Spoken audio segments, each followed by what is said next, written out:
US President Donald Trump is suing the BBC for $10 billion. Ahead of filing the lawsuit in Florida, Trump explained what it was all about.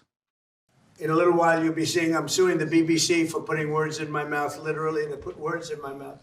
They had me saying things that I never said coming out. I guess they used AI or something. So we'll be bringing that lawsuit. A lot of people are asking, when are you bringing that lawsuit? Even the media can't believe that one. They actually put terrible words in my mouth having to do with January 6th that I didn't say. And the beautiful words that I said, right? The beautiful words, talking about patriotism and all of the good things that I said, they didn't say that, but they put terrible words. They actually have me speaking with words that I never said. And they got caught because I believe somebody at BBC said, this is so bad, it has to be reported. That's called fake news. Only Trump would call out somebody for lying by lying. I didn't say those words. It must be AI. No, it's literally just a jump cut. They just went from one thing you said to another. It must be AI. Trump's complaint is about an episode of BBC Panorama which aired shortly before last year's presidential election. In it, the BBC spliced parts of the speech Trump gave in Washington, D.C. on January the 6th, 2021, shortly, of course, before a mob of his supporters attacked the Capitol building. This is a side-by-side of what the BBC put out versus part of Trump's original speech.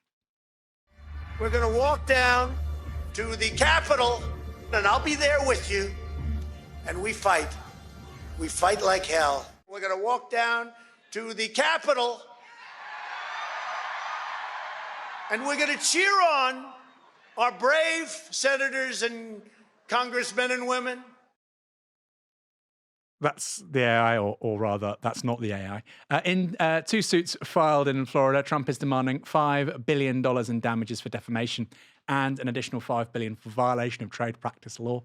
In the papers, Trump refers to the BBC's edit as false and defamatory, but he also accuses the corporation of brazenly attempting to interfere with and influence the outcome of the presidential election. A major question, though, is why Florida? Does a Florida court have the jurisdiction to settle the case? Well, Trump's lawyers think so, arguing in the suit that, quote, the BBC offers subscriptions to individuals in Florida and, as a result, has thousands of subscribers in the state. Thousands! Thousands of subscribers! But, of course, Florida has a population of over 23 million people. If you found 1,000 people in the States who watched the Panorama documentary before the election, that would be a statistical blip regarding the outcome. And of course, that's if they vote entirely on the basis of one program. Very unlikely. And anyway, Trump beat Kamala Harris by 1.5 million votes last November. Pretty hard to argue that the BBC, at least for one show with BBC Panorama, had a decisive impact. Trump's lawyers also say this.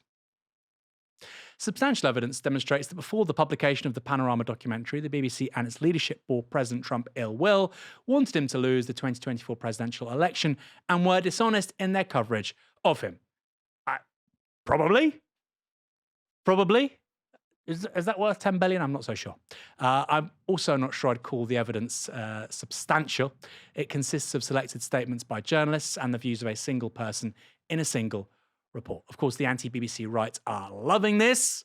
The Daily Telegraph is already fantasizing about a bankrupted BBC, saying the corporation should contemplate settling with Trump. The BBC has said it will defend itself. I find this so strange, Kieran, that you've got people on the right cheering on. This has happened. Cheering on the bankruptcy of the BBC. This is an organisation which has a turnover in the billions. All of us who pay the TV license have funded it. We've contributed to its value. In a way, we have some equity in it. And this guy in another country who's already very rich could bankrupt it and get even richer, and yet they expect you to cheer that on. It's not very patriotic, is it? It's not very patriotic, but it speaks to, again, they, I think, have more loyalty. They show more loyalty, or they feel more loyalty to this kind of new right international movement, or whatever, far right international movement, that's this alliance that's sprung up across countries that's kind of led by Trump. He's a major figurehead for it. And organisations like the Telegraph and the Times and the Daily Mail and the Daily Express and the Sun, all the rest of it, they, as the subtext of your point is that they're supposed to be very patriotic. They're supposed to care about this country above all else and deplore the enemies of this country and the people that would do this country harm or change it or whatever. But actually, the reality is that they've got other things. They've got far more important things going on behind the scenes. They want, as I say, international alliance structure with the right or the far right, and they also want to turn the BBC into a shell which they can then populate with their own right-wing agenda. And that to them would be impartial.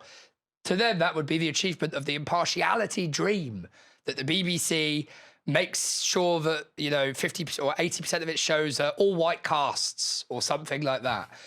This is it's so petty, but that's the stuff that's driving this. They hate that they see the BBC as a kind of fine tuner of the sort of liberal progressivism that they think has destroyed this country. So much so that they would align themselves with a US president over good old auntie. No, I obviously I have very, very serious gripes with the BBC as well. But in this particular scenario, I know whose side I'm on. I mean, even in the reporting of Gaza, the BBC was awful a lot of the time, but some of the best journalism, Jeremy Bowen, Ola Giran, was done by BBC journalists. Clarissa Ward as well with CNN, really, really good. But the BBC did some good stuff. And if you're watching and you're a right-wing influencer, who has any agency in this, and you're trying to get rid of the BBC, don't you dare touch Springwatch. You've been warned.